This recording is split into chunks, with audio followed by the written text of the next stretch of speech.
किसी की वजह से अगर कोई काम रुकता ही चला जाता है तो लोग उसे पनौती कहने लगते हैं। अरे आज हम लोगों की जूस की फैक्ट्री का माल ट्रक में लद कर शहर जा रहा है। डिलीवरी होते ही पेमेंट भी आ जाएगी। लाखों रुपए का माल है। लेकिन थोड़ी ही देर में रितु का पति दौड़ता हुआ आता है। पिताजी, पिताजी, वो जूस से भरा ट्रक पलट गया। सारा जूस पास की नाली में बह गया। हे भगवान, तेरी शादी के बाद ये पहली बार ऐसा हुआ है। मैं तो बोल ही रहा था कि इस लड़की की कुंडली बनवा लो। देखा, आए दिन नुकसान। बेचारी रितु पर्दे के पीछे से ससुर की बात सुन रही थी, लेकिन करती भी तो क्या, कहती भी तो क्या। अरे रितु, क्यों उदास होती हो? मुझे भरोसा है तुम ही मेरे घर की लक्ष्मी हो। आई आई आई आई आई आई! अरे मेरे पैर में चोट लग गई है, रितु जरा चल डॉक्टर को दिखाते हैं। रितु सास के साथ डॉक्टर के घर जा ही रही होती है कि उसका पैर फंस जाता है और वो सास पर गिर जाती है। हाय रे, पहले से ही पैर टूटा था, अब ऊपर से मेरे ऊपर गिर गई। हे भगवान उठा ले मुझे भगवान। आये, आये, आये, कोई उठाओ तो मुझे। हाँ हाँ सासू माँ, लाइए हाथ दीजिए, यहाँ बैठिए, मैं पानी लेकर आती हूँ। अरे अब तो डॉक्टर भी चला गया होगा। अरे इस लड़की के कारण पता नहीं मैं अपने पैरों पर खड़ी भी हो पाऊंगी कि नहीं। माँ, बहुत घबराहट हो रही है। कल मेरी अपनी खुद की फैक्ट्री शुरू होने वाली है। पता नहीं कैसा रहेगा मेरे लिए बिजनेस। अरे क्यों नहीं बेटा, अच्छा होगा। इतनी लगन और मेहनत जो की है तूने, बस तेरी बीवी का मनहूस साया ना पड़े। अरे जब से आई है कुछ ना कुछ मनहूस होता ही चला जा रहा है। कैसी बात कर रही हो माँ? एक तो वो अपना घर परिवार छोड़कर हमारे लिए यहाँ आई है, और तुम हो कि... दिन बीतते हैं और एक दिन। निकल इस घर से, मैं कहती हूँ निकल। जब से यह लड़की मेरे घर की बहू बनी है, हर जगह घाटा, हर जगह नुकसान। कभी सास का पैर टूट रहा है तो कभी जूस का ट्रक ही गिर जा रहा है। अरे अब तो हद ही हो गई। मेरे बेटे का इतना भारी एक्सीडेंट कि वो कोमा में चला गया। वो तो शुक्र है कि जान बच गई। नहीं नहीं, हम ऐसी लड़की को अपने घर में रख ही नहीं सकते। अब तो रितु को भी लगने लगता है कि वो मनहूस है। वो चुपचाप घर छोड़कर निकल जाती है। चलते चलते रितु एक जंगल में झोपड़ी में पहुंच जाती है, जहां एक साधु तपस्या कर रहे होते हैं। आ गए बेटी, क्यों परेशान होती है? ये तो जीवन का नियम है। इंसान हमेशा नकारात्मक चीजों को ही सुनता, देखता और समझता है। किसी की अच्छाई उसे नजर ही नहीं आती। आपने मुझे बेटी कहा है तो शरण भी दे दीजिए बाबा।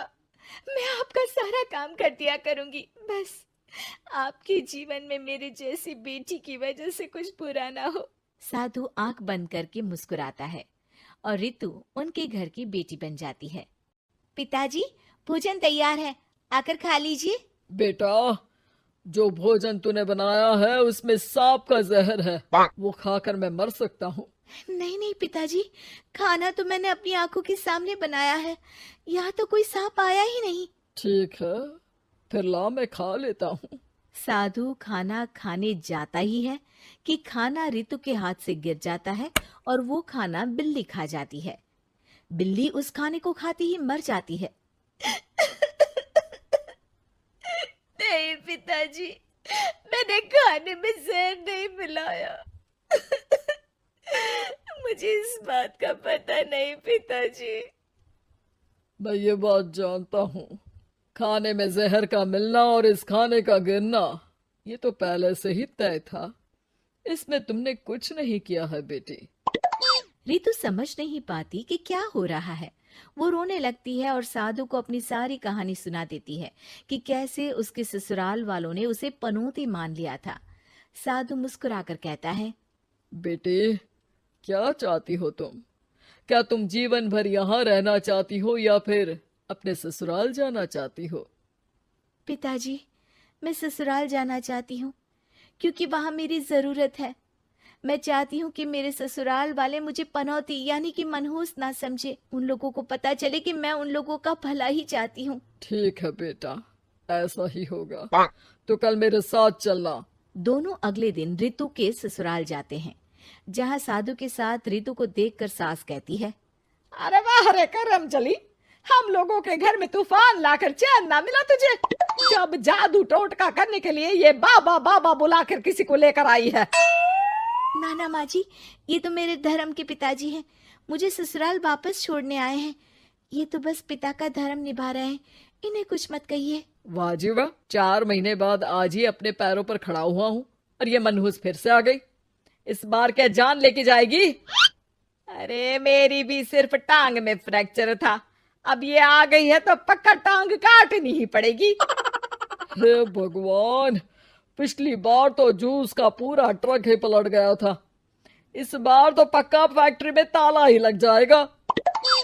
रितु के नए साधु पिता सबकी बात गौर से सुन रहे थे। फिर वो बोल पड़ते हैं, मैं आप लोगों को कुछ दिखाना चाहता हूँ। वो साथ में गोला लाए थे। उस गोला में वो सबको कुछ दिखाते हैं। वो दिन दिखाते हैं जब जूस से भरा ट्रक गिरता है। पास के कुछ जानवर उस गिरे जूस को पीते हैं और वहीं मर जाते हैं। देखो, इस जूस में तुम्हारे फैक्ट्री के मैनेजर ने जहर डाला था। अच्छा हुआ वो ट्रक गिरा, वरना पूरा परिवार जीवन भर के लिए जेल में होता। हे भगवान, तब तो न जाने कितने लोगों की मौत हो जाती इस जूस को पीकर। शुक्र है भगवान का, अनहोनी से बचा लिया। फिर वो दिन देखते हैं जब पति का एक्सीडेंट हुआ था, लेकिन रितु के करवा चौथ के व्रत के कारण वो बच जाता है, वरना तो मृत्यु निश्चित थी। सभी रितु की तरफ देखते हैं। बाबा, मैं तो मनहूस नहीं हूँ। शुक्रिया बाबा, मेरे मन में जीवन भर का बोझ रहता कि मैं इन लोगों के दुख का कारण तो नहीं। नहीं नहीं बेटा, मनहूस तो ईश्वर किसी को नहीं बनाता। हर चीज का एक वक्त होता है और जो होना है वो तो होता ही है। मुझे माफ कर दे बहू, तू तो इस घर की लक्ष्मी है, रक्षक भी है। हम लोगों को माफ कर दे बेटा। रितु को ससुराल में छोड़ बाबा